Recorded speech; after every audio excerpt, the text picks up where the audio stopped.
Olá, espero que este vídeo te encontre bem. Hoje, para que você continue bem, vamos falar de um tema importantíssimo no dia de hoje: saúde mental. E para essa conversa, eu convidei a doutora Luciana Porto Cavalcante da Nóbrega, psiquiatra que trabalha tanto na rede pública quanto na rede privada, e justamente por ter residentes sob supervisão, é uma grande estudiosa deste tema. Venha com a gente!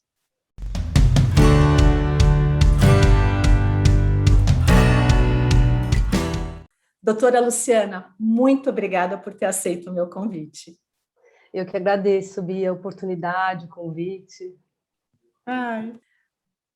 Eu que agradeço, doutora Luciana. E acho que esse tema é muito importante nos dias de hoje, né? Principalmente nos dias de hoje. E por que é tão importante a gente falar de saúde mental?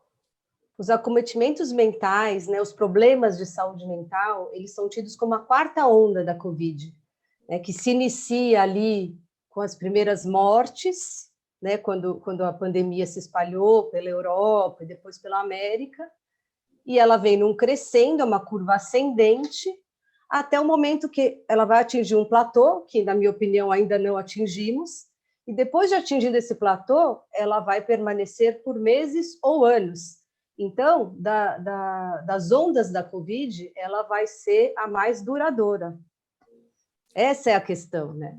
Uhum. Não é, eu lembro de várias pesquisas que eu li que, inclusive, os próprios estudiosos nem sabem, né, exatamente qual é o tamanho do impacto que vai gerar e quantos anos, né? Porque realmente nós já estamos aqui no Brasil há 13 meses, né?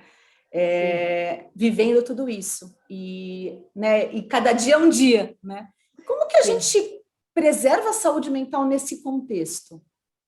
E só, Bia, a gente já observa, mesmo nesse 1 ano e pouco de doença no Brasil, não só o começo dessa onda, ali em março, abril, mas como ela vai mudando, né?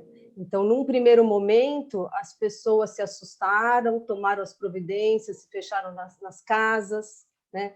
Depois, com o aumento das mortes, a gente começou a perceber no sistema de saúde, nos profissionais da saúde, o impacto disso, né? Das famílias. Então, ela vem mudando. E agora, né, um momento de maior desânimo, digamos assim. Uhum. E como a gente preserva a saúde mental nesse contexto, né? Nesse contexto que a cada dia é um dia, né? Cada momento que a gente vive, o futuro ainda é incerto, né? Como que a gente cuida da nossa saúde mental? Eu acho que a primeira coisa importante é a gente aceitar que algum grau de sofrimento a gente vai ter, né? Não dá para ficar imune a essa situação que a gente vive. Mesmo quem não teve uma perda próxima ainda, ou quem ainda preserva o seu emprego, enfim, mesmo nas melhores condições, né, o contexto vai impor algum sofrimento, né? Isso é muito importante que a gente entenda para que a gente possa acolher esse sofrimento, né? E saber a hora de buscar ajuda, né? O que eu acho que é muito importante, assim, que ajuda nesse momento. Em primeiro lugar, você manter uma rotina, né? Um horário certo para acordar, para fazer as refeições, aproveitar a luz da manhã, a luz natural, o máximo possível, ter uma regularidade. O nosso cérebro responde muito bem à regularidade. Cada vez que a gente impõe, né, horários desordenados de sono, né, excessos de qualquer natureza, qualquer coisa que mude a rotina, isso é um estresse para o cérebro.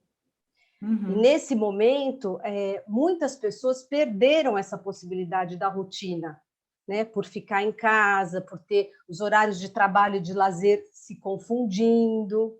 Verdade. Então, essa seria a primeira coisa, assim, na minha opinião. O que eu posso fazer? Eu posso fazer hoje por mim, fixar um pouquinho o seu horário de acordar, o que você se dá melhor, fazer todas as refeições, se puder fazer em família, tanto melhor, né? tira o celular da mesa na hora que for fazer a refeição, para que você converse, para que você olhe no olho do outro. Né? Então, isso é muito importante. A segunda coisa é a atividade física. A gente sabe hoje em dia que a atividade física aeróbica é remédio para o cérebro. Né? E quanto eu devo fazer? Deve fazer pelo menos 150 minutos por semana de atividade aeróbica. Né? É muito? Parece muito, mas depois que você se habitua, você vê que não é. Então, a minha carinha aqui ficou... Até eu fiquei fazendo conta aqui, né, agora. É 30 minutos. Não, mas vamos fazer essa conta, né? Porque tem uma quantidade que a gente sabe que é suficiente, que é necessária para que aquela atividade aeróbica traga um benefício cerebral. Né? E uma coisa que eu tenho estimulado, eu falei de rotina, de refeição, é você poder se exercitar de manhã, uma caminhada ao sol. Isso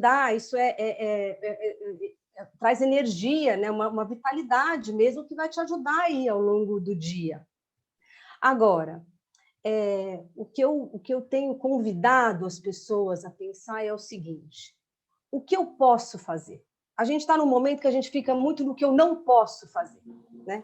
Isso eu não posso, ou não sei quando eu vou poder voltar a fazer. Mas faça a seguinte pergunta: o que eu posso fazer? Porque seguindo os protocolos, a gente pode fazer muita coisa. Verdade. Né? Nossa, sem dúvida, né? Acho que são boas dicas para a gente preservar a nossa saúde mental. Mas também tem momentos que talvez seja a hora de procurar uma ajuda especializada. Quando que é esse momento? Bia, o que eu tenho assim de maior indicativo que é a hora de buscar ajuda é quando a gente perde a capacidade de nos alegrar. Porque, como eu disse, algum grau de angústia, de tristeza, de ansiedade, a gente vai experimentar por conta do contexto de pandemia. Sim. Mas nós também continuamos nos alegrando, né, com alguma coisa, ou em algum momento. Mas quando se perde essa condição, realmente nada tem graça. Eu não me interesso por mais nada, né, nem coisas do dia a dia. Você, quando brinca com seu bicho de estimação, né, até aquilo, né, já não me interessa mais. Isso é um sinal de alerta importante. Mas não é o único. O que eu tenho visto muito é as crises de ansiedade quando se tem que sair de casa. Às vezes, só de pensar em ter que sair de casa. Né? Uma angústia, um desconforto, pode ter palpitação, sudorese, tremor.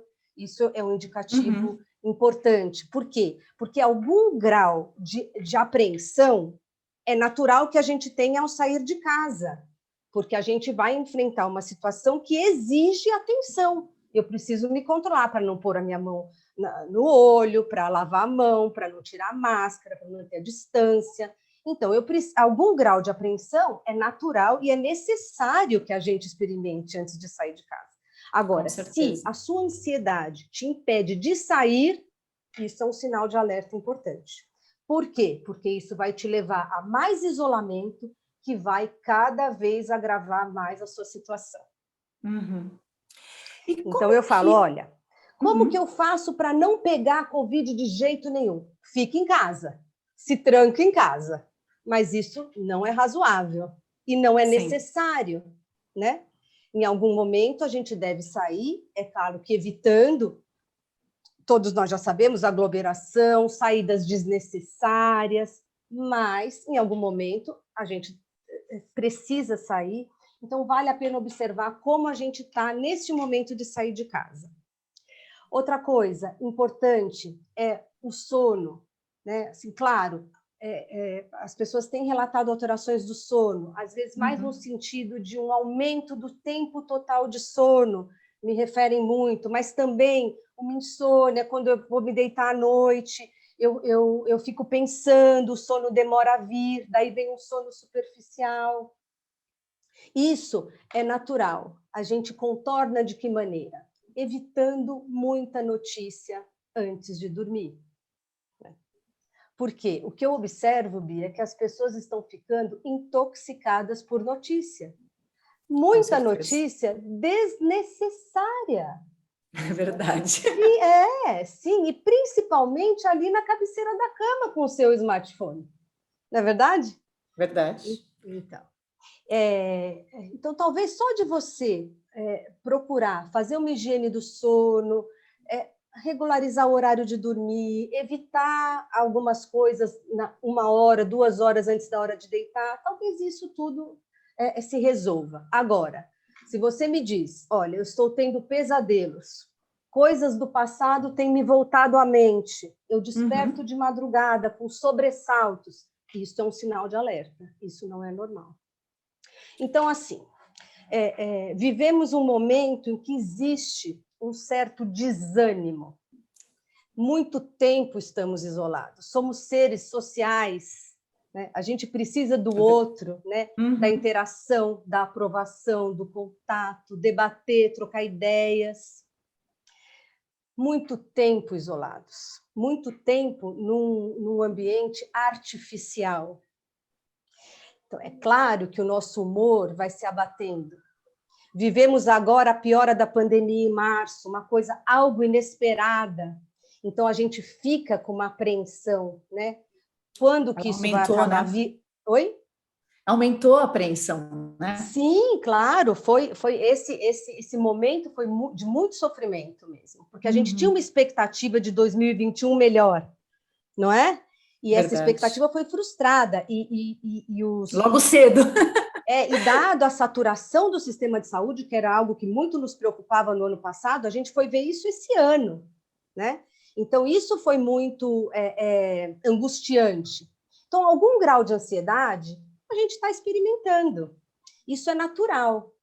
Agora, se você começa a não conseguir fazer planos para o futuro, tem uma sensação que o futuro não existe, não consegue fazer um plano, pensar que vai fazer uma viagem, isso é um sinal de alerta. Se você começa a sentir que não consegue mais se adaptar, você começa a não conseguir cumprir com as suas atividades diárias, né? Isso são sinais de alerta. E como encontrar um profissional bem qualificado, né? Porque essa também é uma dificuldade, né? Então, você já deu várias dicas de sinais de alerta para que as pessoas, então, busquem ajuda. E como encontrar um profissional qualificado para ajudar? Olha, em termos de saúde pública, você tem o mais imediato é o CVV. O CVV ele é antigo, é um serviço voluntário que funciona. Vou até colocar aqui embaixo para vocês. Hoje em dia tem atendimento por internet, você consegue no site do CVV, que é o cvv.org.br, ou no telefone no 188. Então, esse é o mais imediato que a gente pode fazer na nossa casa. Legal. Tirando isso, a rede pública conta com os CAPs, que são os Centros de Apoio Psicossocial. Os CAPs, eles têm vários na cidade de São Paulo, você consegue os endereços no site da prefeitura também, no Busca Saúde, né, para localizar Legal. O serviço mais perto de você.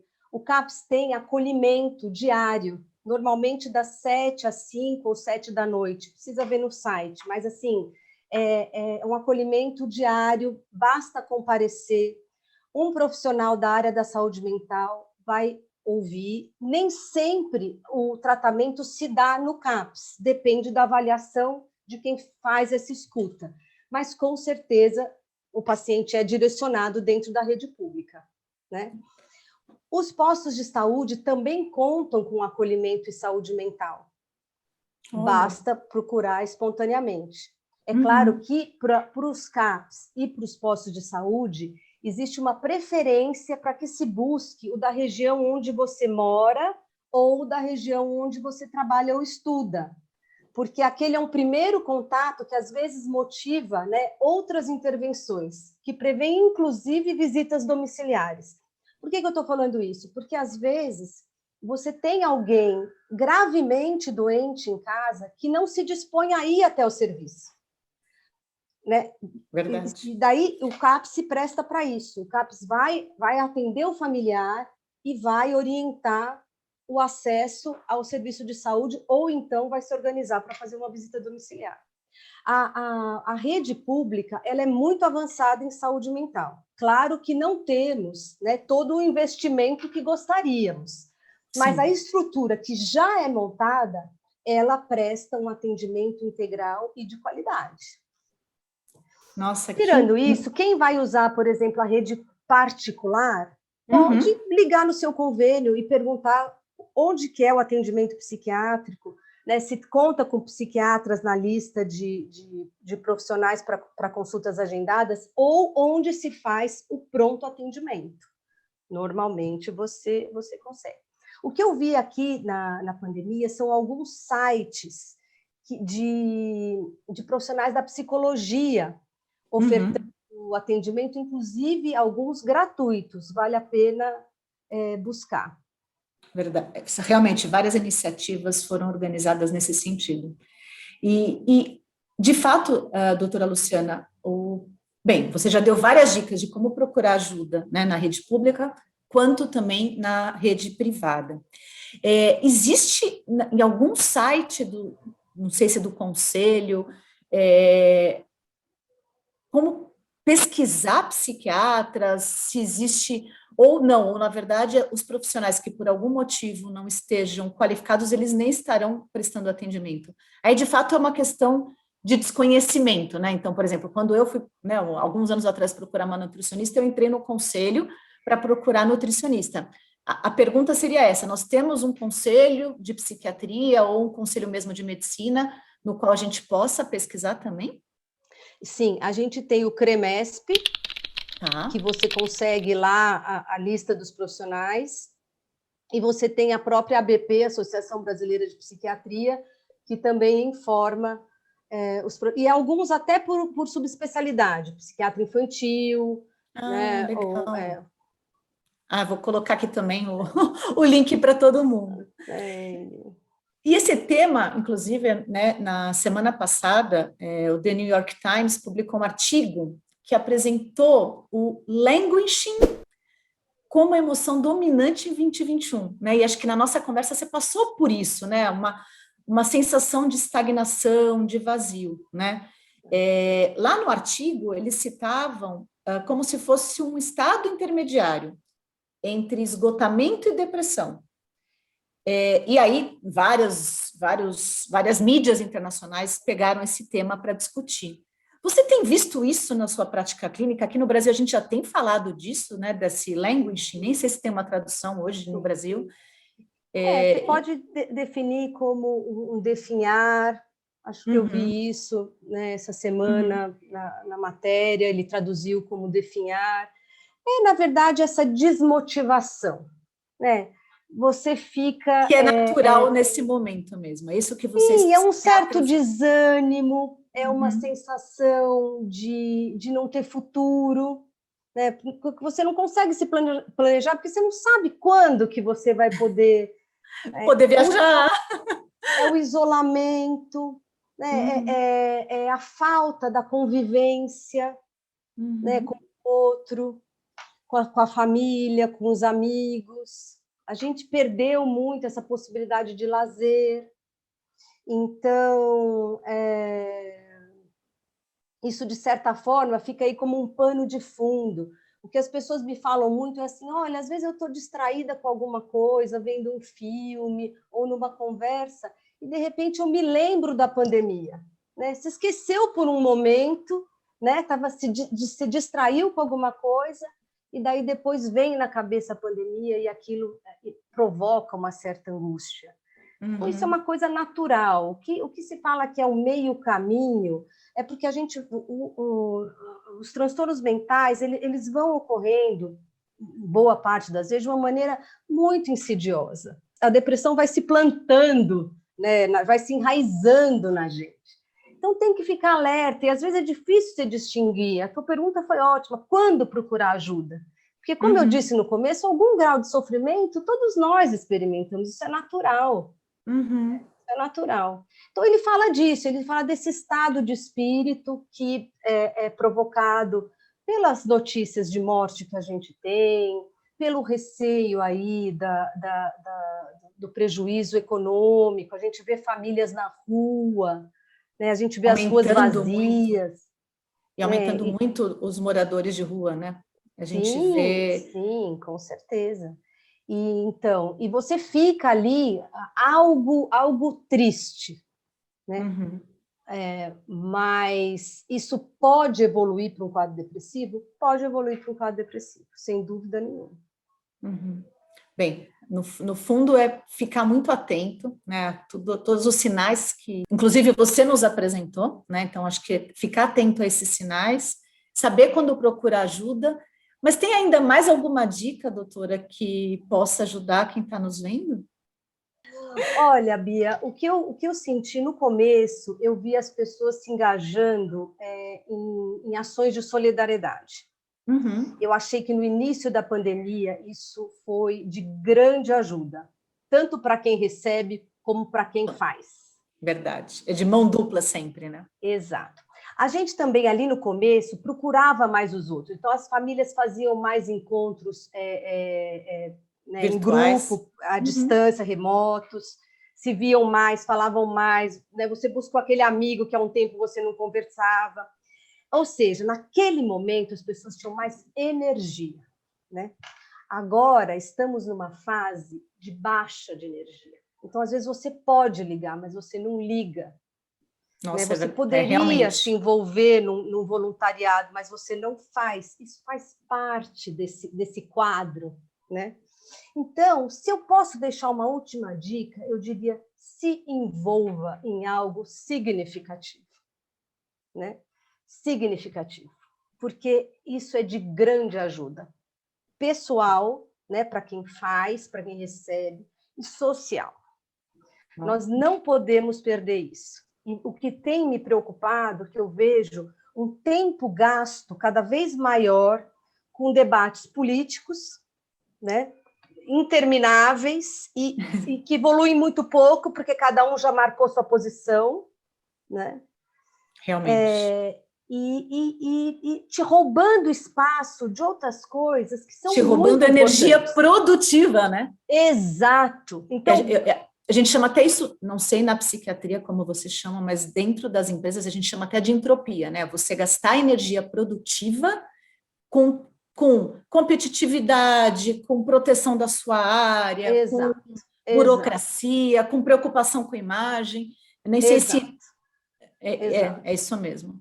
exato. Então, assim, pensar, olha, tudo bem, eu estou com pouca energia. Já faz mais de um ano que eu estou vivendo essa situação, a situação piorou, é uma Uhum. situação difícil mesmo. Eu estou com pouquíssima energia. Em que eu vou usar essa energia? Né? Decidir mesmo. Né? Porque tem coisas que roubam a nossa energia e não nos levam a lugar nenhum. Então, assim, filtrar a notícia que te interessa. Cuidado, porque às vezes a hora que você vai entrar para ler um livro, o seu celular Uhum. apita e vem uma notícia. Pronto, acabou a sua leitura. Então, ficar atento a isso, né? Quanto de notícia eu preciso no meu dia? Né? Isso vale a pena? Isso me ajuda? Essa notícia, né? É E fato. Uhum. e buscar essas outras coisas que te davam satisfação pessoal. A leitura, né? Fazer um artesanato, qualquer coisa que tire você um pouco da frente da tela. A É tela é verdade. maravilhosa. A tela nos ajudou muito. Porque você perguntou o que a gente pode fazer lá no começo da pandemia, Bia. A primeira preocupação da equipe de saúde mental, sabe qual foi? Manter o tratamento daqueles pacientes que já recebiam uma medicação Acompanhamento. ou uma intervenção, seja Uhum. psicoterápica, seja de terapia ocupacional. Então, manter foi a nossa primeira preocupação, né? Depois disso, garantir o acesso para os novos. Quando começa a quarta onda, garantir o acesso para esses novos, certo? E agora, Uhum. se você me perguntar, o que eu penso que a gente tem que fazer nesse momento? Promover saúde mental. Promoção de saúde mental. Então, se falar assim, então fala assim, uma coisa, se eu tivesse que escolher uma coisa, para quem está me ouvindo, uma coisa que eu pudesse fazer, eu falaria assim: acorda amanhã cedo, põe um tênis e vai dar uma volta no quarteirão. Ai, que delícia. É isso aí. Muda a energia, muda o estado emocional, né? Sim, sim.